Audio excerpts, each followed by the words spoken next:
Hey, everybody. Welcome to Locked On Lakers for Wednesday. Brian Kamenetzkys and Andy Kamenetzkys. Lots to cover today. The Lakers are about a week away from kicking off training camp, and they have played a ton of basketball over the last year. We'll talk about that.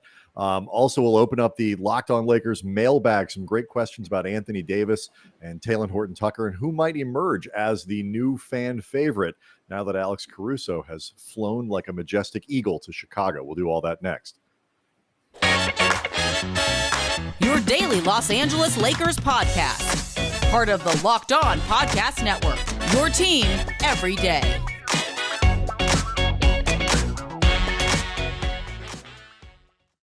Wednesdays on the Locked On NBA podcast. It's small market meets big market. Join Jake Madison of the Locked On Pelicans podcast and John Corrales of Locked On Celtics for a look at the NBA week from all angles. Follow Locked On NBA, the podcast today on YouTube or wherever you get your podcasts.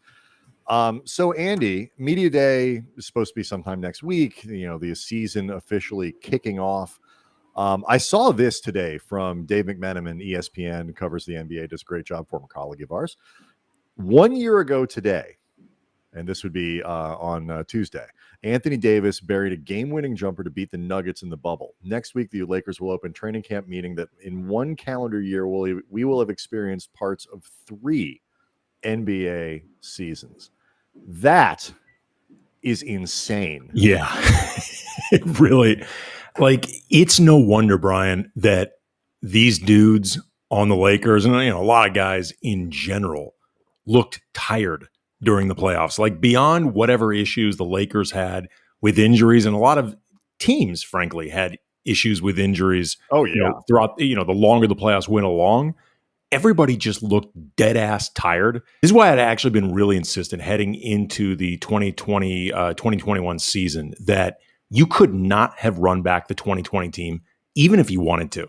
Like, they just needed fresher legs that turned out to be Dennis Schroeder, Montrezl Harrell, Wes Matthews, even at Wes's age, Marc Gasol, even at Marc Gasol's age, just because they had shorter off seasons. Like, practically speaking, running it back was not an option. Like, if you want to argue that the Lakers brought in the wrong dudes, we can have that discussion. We've had that discussion. I think it's very difficult to know exactly what would have happened because, ironically, of all the injuries, everybody got hurt. I think when you look back at it, even understanding sort of intellectually how short the offseason was, I think I know I certainly did, but many people, I think, underestimated how this would impact AD. We were also focused on LeBron, age, short season, and I totally whiffed on the AD part of it. I know I did. And I still think there's going to be a residual impact going into this year because the offseason for the Lakers was much more normal, but there's still that recovery time. And across the league, you know, if you were a team that played deep into the playoffs, you went to the conference finals, you went to the finals, you still don't quite get what you were supposed to get. You know, the guys who went to the Olympics are you know, have a little bit of a shortened season. They have to do it this way. I think the NBA learned you need to get back to the NBA calendar. It didn't work. The idea, start at Christmas, go deeper. I think we learned it wasn't as good of an idea if you're still planning on playing 82 games. But I don't think we're out of the woods here with the impacts that, you know, the bubble season and the change in schedules have going forward. I do think, though, that we're going to see a marked difference in the quality of like Anthony Davis coming out early in the season versus what it was last year, where you could tell he was just not on foot on the gas for reasons that were totally reasonable, but had a big impact on how the Lakers played.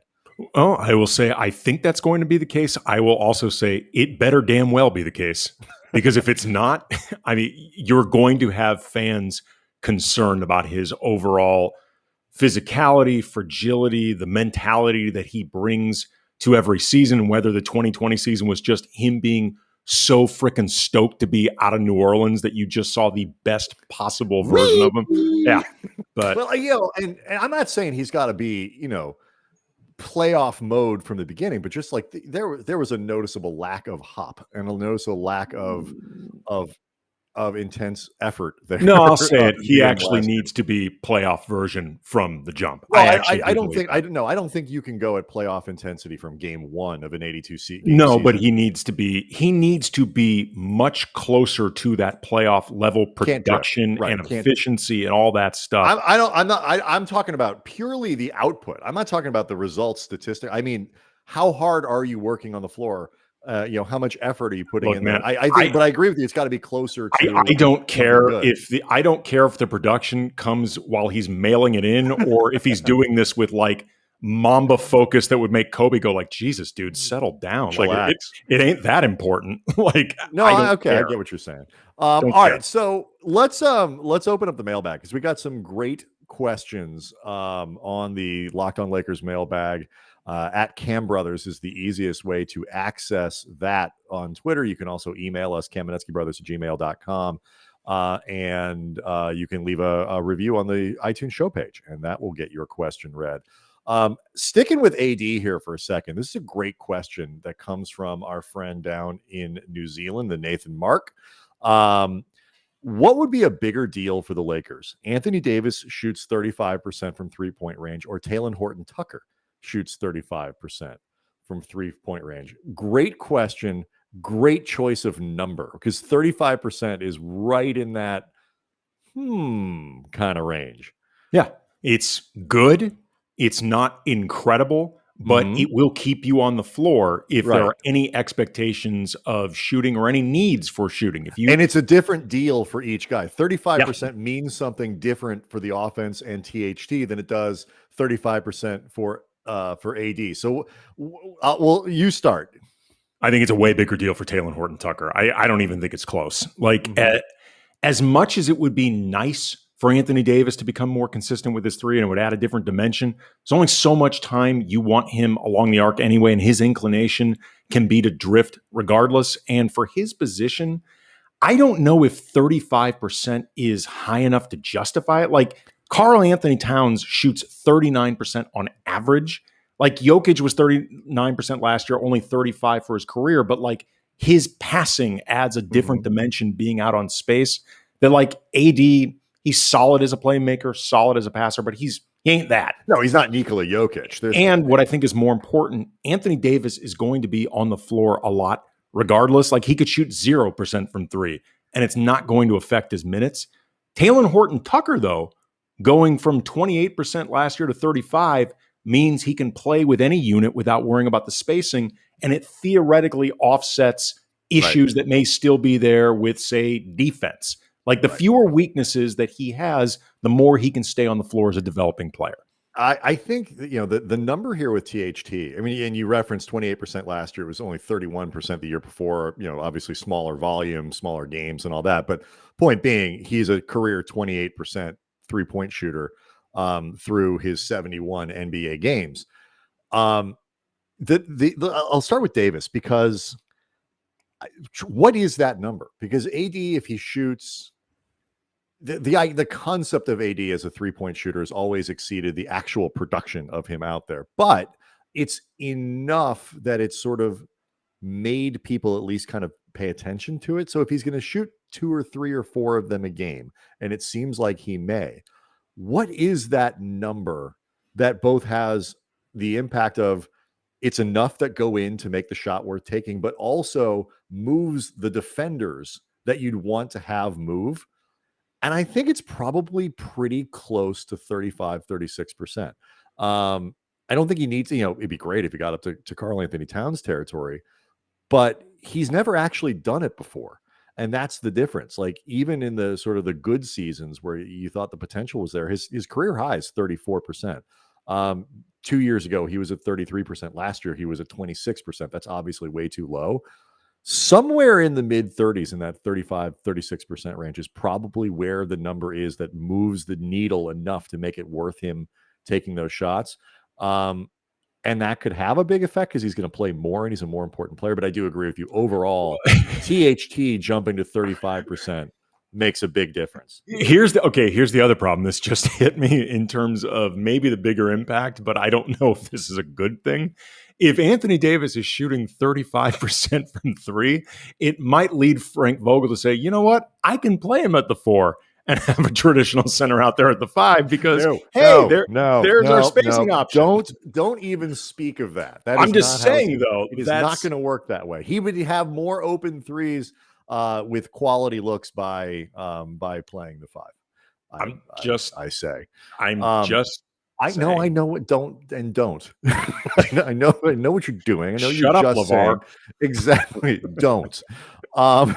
So let's stick here with THT, and we'll get back to the mailbag in just a second because some more great questions, as I mentioned earlier in the show. But as long as we're talking about THT, some really interesting stuff was written about him this week, both at Silver Screen and Roll, and then from Tom Ziller, who's a great NBA writer that looks at where THT stands among his under 25-year-old peers around the NBA. So we'll do that.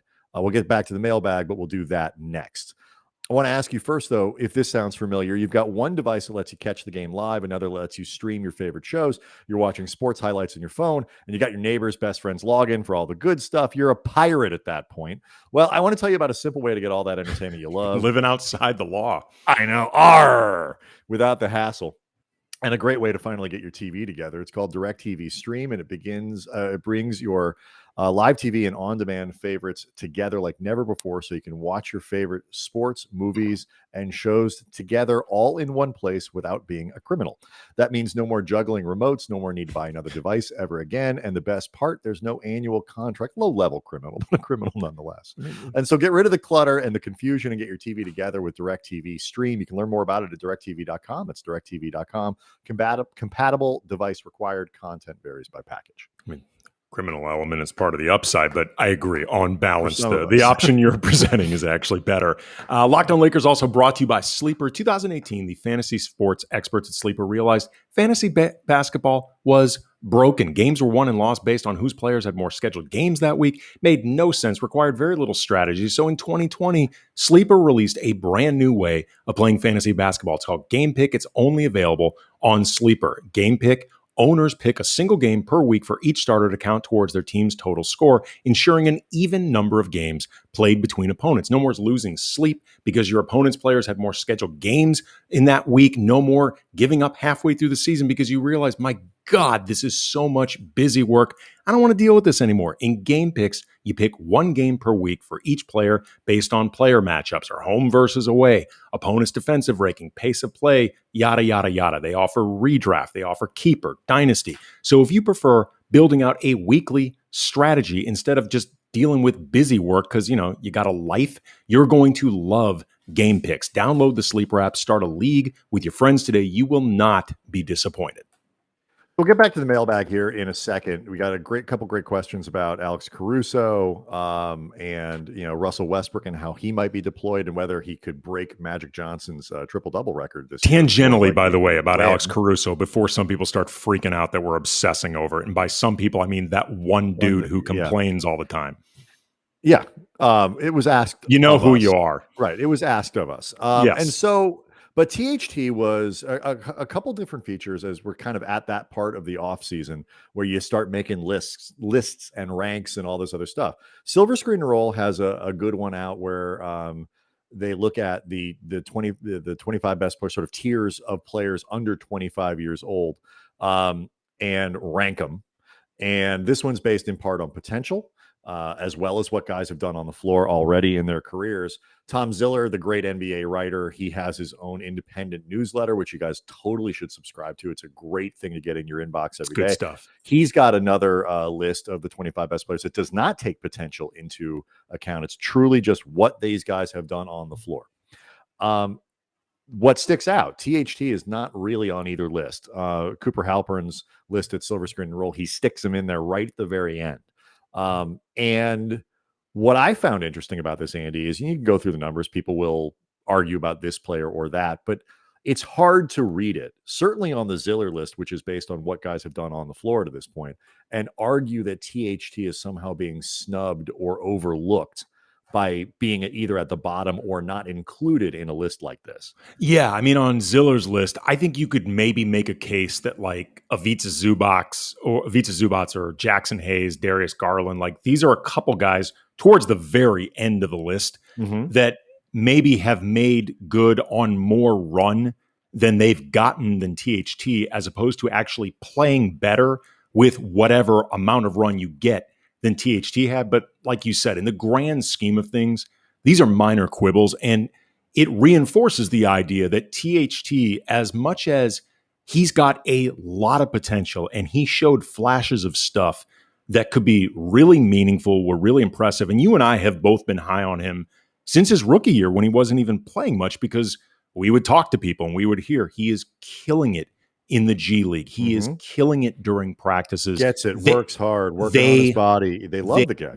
Yeah. Love him. Like all we heard when we would ask about THT is we love him. We are talking about a guy who is extremely young in THT. And so it's not surprising that he doesn't have the same on-court resume, even as somebody like Darius Garland. Or I would argue Zubac has been a much more productive NBA player to this point in his career. Where the part, though, and to link it back to the mailbag question that we answered, that we referred to him as sort of the X factor and a wild card in this team, because he's one of the only guys that you can look at and say, I don't know what the real range of possibilities is here with this team. He could come out and shoot 35-36% from 3-point range. We've seen the video. He's working hard. All the reports are he's been in the gym. He's trained. He looks great. Pictures I've seen of him. His body. He's really continued to work on his body. He looks fantastic. Yeah. And his arms are still just as long as they were when he was a little chunkier. And so, that part of it's coming along really well. And third year, guy makes a little bit of a leap, understands the league. All of that's totally possible. It's also possible he could shoot 30% from three. It is possible that he doesn't quite make the leap now, that in a bigger role where defenses are much more finely tuned and calibrated to him, he's a much bigger part of the scouting report and all of that stuff. But like the range is so high, whereas Kent Bazemore, like, okay, he's either going to shoot, kind of what they want him to or not, but you otherwise know what you're going to get more or less. That's why he's such a perfect guy for that question that we got in the last second. I don't know the answer, but he probably has more potential to push the Lakers to a higher ceiling than any non-big three guy that they have.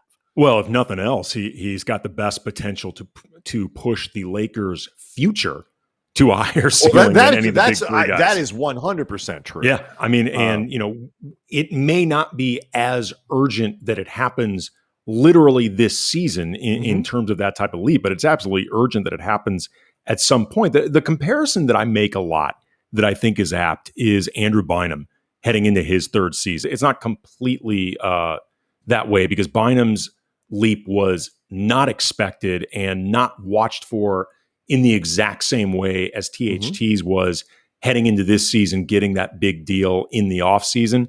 And the urgency may not be exactly the same, because this team, like you said, has a big three. It's got way more experience.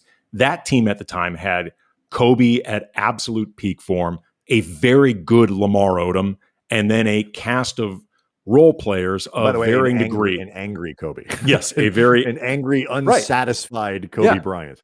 Peak Kobe, but very surly peak Kobe. Well, that was part of being peak Kobe. It was at times part of being peak Kobe. But, Andrew Bynum's leap also made it so those role players didn't have to be quite as good as they otherwise needed to in the previous seasons. And again, it's contextually a bit different with THT, but if he can make something comparable in that season 3 in terms of his progress, it will be greatly significant. The other thing, though, that I think is really significant about they don't need him to be good, whereas Bynum, that team, which was in first place when they made the Pau Gasol deal, like people, again, we always forget this stuff. Like that, they needed Bynum to make a leap to be a contender. THT does not need to make a leap for the Lakers to be a contender, but it raises their ceiling if he is, because it would be sort of this unexpected bonus. Right. The other thing, though, that I think is really interesting about this, though, with THT, and it's kind of apropos because with the Ben Simmons situation brewing in Philadelphia and the reports that he is not going to show up to camp. He's going to hold out. He'll take the fines, whatever. And Ben Simmons is a clutch client, which means by definition, Rich Paul is in the news, as he often is, being the agent that he is with that profile.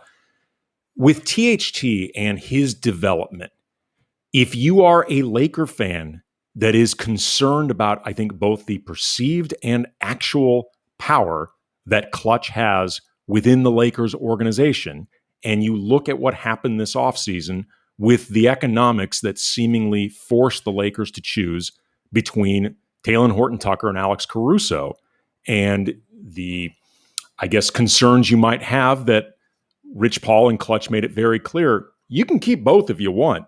However, if you're going to make a choice, we would strongly prefer that Talen stay in Los Angeles. There are definitely basketball reasons you can make to support that choice. Talen Horton Tucker has the higher upside over Alex Caruso, and I don't even think that's debatable. But if you are looking at this from a purely win-now standpoint, Alex Caruso is the far safer, more definable bet. So if THT doesn't make the type of progress that you are looking for this season, certainly over the course of those 3 years, that is something that will make you concerned about some of the politics that go along with having superstars on your roster. Yeah, no, it's definitely a relevant point. Let's get back to the mailbag. This THT stuff, is going to be one of the more intriguing things that comes out of training camp, is following how that works. Another thing is going to be measuring how the Lakers use Russell Westbrook and what that role is going to look like. Got a great mailbag question coming up about him. We'll do that next. Locked On Lakers brought to you by Built Bar, the best tasting protein bars ever. Bars covered in 100% chocolate. They are soft. They are easy to chew. They're not like the deadbeat ones that require a knife and a fork and a hacksaw and a chainsaw and a chisel, and they're just a pain in the ass to snack on. Oh, they're ridiculous. Chomp a shark on and then take it out of its mouth. Terrible idea. Gross. Built Bars, however, they taste great and they are healthy. They're great for health-conscious people, low calorie, low sugar, high protein, high fiber. They're great for the keto crowd, and they taste great as always. You got the 12 original flavors like raspberry, coconut almond, salted caramel, banana bread, new flavors like cherry barcia, lemon almond cheesecake, cookies and cream. They're perfect for someone like me. I love cool, unique, different taste combinations. I don't want to feel bored like I'm eating the same thing over and over. Doesn't happen with Built Bar. So go to BuiltBar.com, use the promo code LOCKED15. You get 15% off your first order. Again, promo code LOCKED15, 15% off, BuiltBar.com.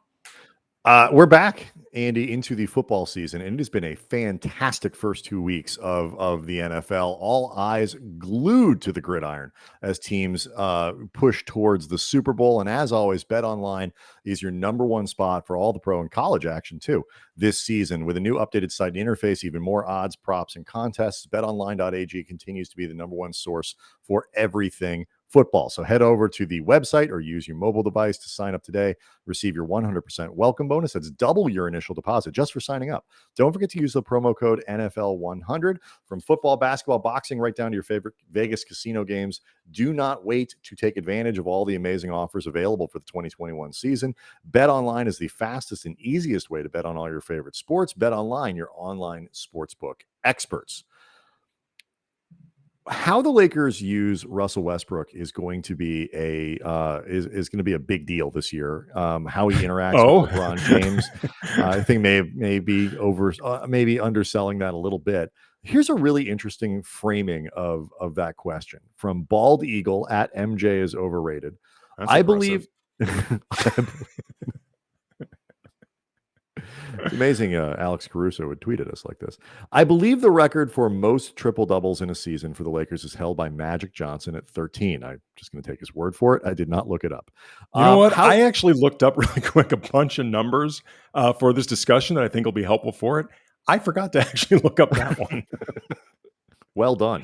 How soon in the season? Well played, sir. If you're going to bother doing the research, don't do the one that's actually asked in the question. Yeah. How soon into the season do you think Russ will break that record, before or after All-Star Weekend? I do think it actually is possible he could have 13 triple doubles this year.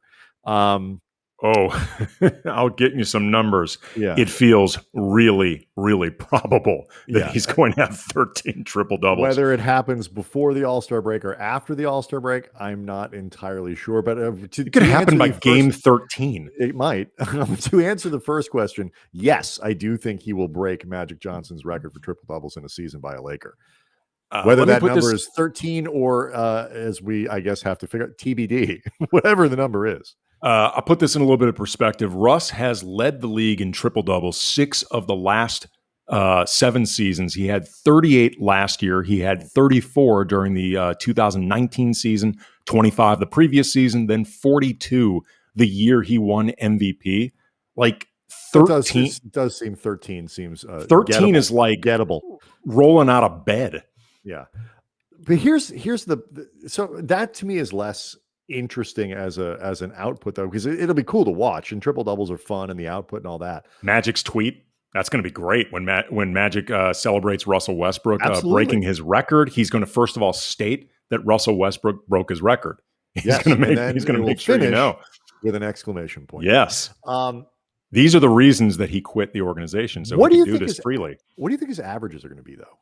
Because like on the one hand, he's going to have a lot of those triple doubles. I don't doubt that for a second. But on the other hand, like his night to night output going to be less from it certainly will, I think, from a scoring standpoint, but from a rebounding standpoint, maybe not. But from an assist standpoint, to some degree, this is a proxy to try to figure out like the numbers that he produces as an assist guy versus the numbers that LeBron produces as an assist guy could be a convenient shorthand of figuring out how exactly the ball is being handled, who has it more in their hands, how the offense is running. So like, do you think he's going to average? He's averaged a triple double in his career. So it's like, how close to that do you think he'll be able to get playing next to LeBron? Well, he's averaged a triple double like 5 of the last 6 seasons, right? Something like that. This is what he does. Yeah. What's interesting about this, first of all, and I was surprised when I looked up LeBron's triple-double numbers. His highest mark for a season is, and I use only in the most, I guess, strong finger quotes possible, right, only in the comparison to Russell Westbrook. Right.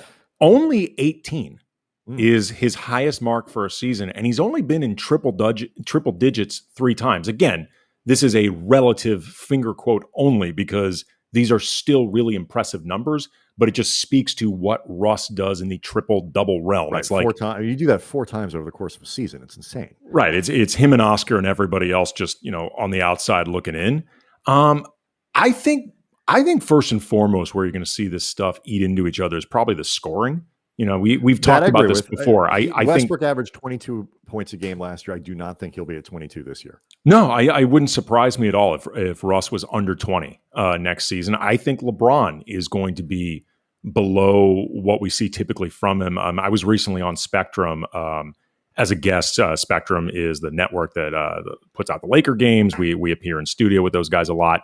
And one of the questions I believe we had was over under LeBron James 25 points per game average for this coming season. I took the under. Absolutely. Yep. I would take the under for that.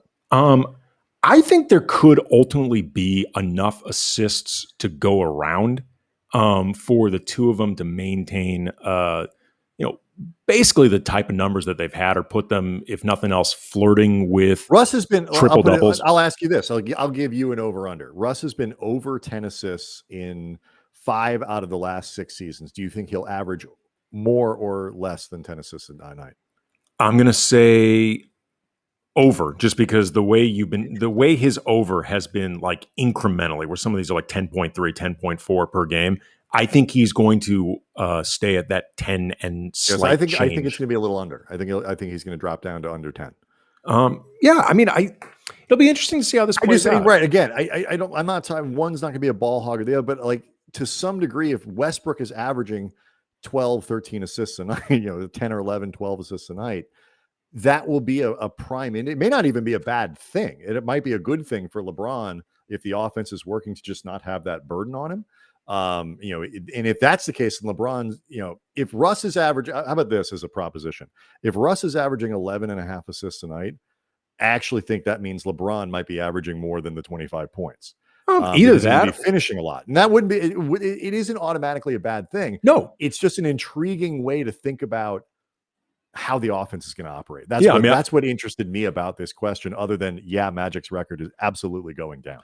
I think you're definitely correct that possibility exists. I think another possibility is the two of them average around double-digit assists for the season, and basically nobody else is setting up anybody. Yeah, that is highly probable. The two of them are just going to lead the Lakers in assists by a staggering amount, even when the two of them are on the floor together. Mm-hmm. Like you will see the two of them in career highs for hockey assists. I think that's a real possibility. There are so many different directions that this offense could go, and there's still other guys who are capable of moving the ball and passing. And THT being primary in that on that list. Last question before we go here. This from Greg Scott at Duck Greg Scott. Of the players signed this summer, who is the odds-on favorite to become the fan favorite like Caruso? Which player has the right stuff to soar like an eagle into our hearts? Like I said before, we were asked the question. We are asked these questions. And look, there's no question Alex Caruso grew into a fan favorite for reasons that are really easy to understand, both in terms of how he played, the aesthetics, all of it. It's very easy to get why Caruso was a fan favorite, but he's gone now. I have a couple candidates. Do you want to go first on this one, or you want me to? It doesn't matter to me. All right, here's one. I think Carmelo Anthony has a really, really good chance. He is my pick. Melo is my pick. Okay. Explain yours. Explain your reasoning. It's a weird thing to say about a player of his stature, a first ballot Hall of Fame player. Like, they're not typically guys thought of as fan favorites, but it's indicative of where he is on the court right now as opposed to legend.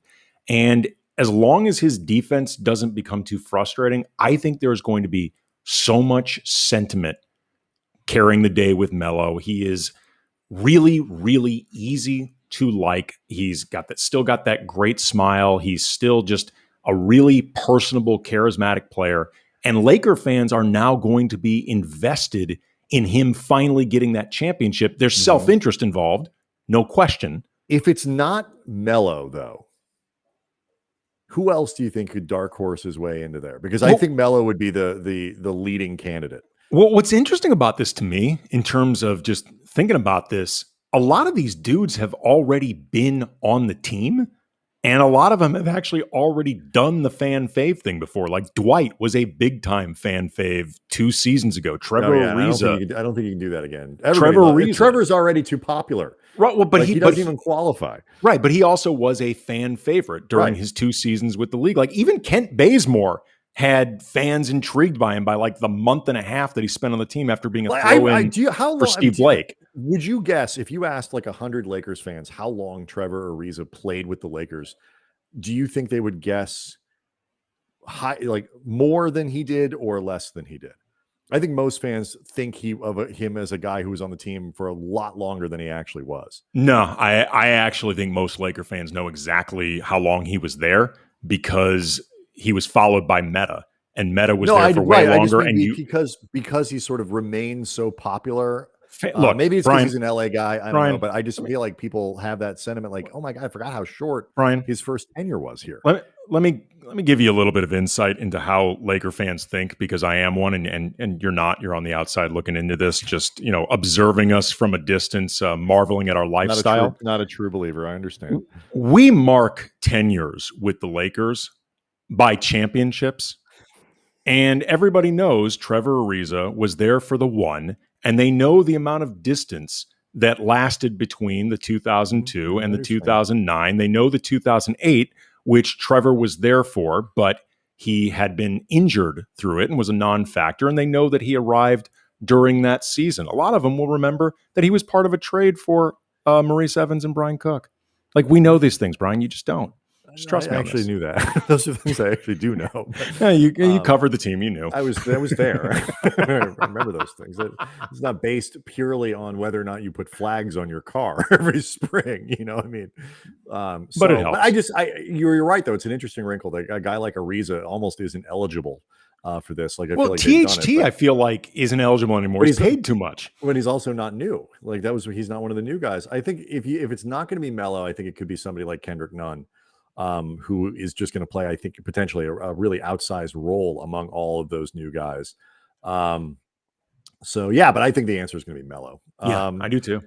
Thank you for some really good. We got some really good questions. We didn't even get to all of them, and we'll try to keep rolling along with that. Next week, it's all starting to get back into like real basketball is going to be happening with players and practices and all that kind of stuff. We're getting closer, Andy. Make sure you subscribe to Locked On Lakers on YouTube and follow us on Cam Brothers and all that other stuff. We'll see everybody next time.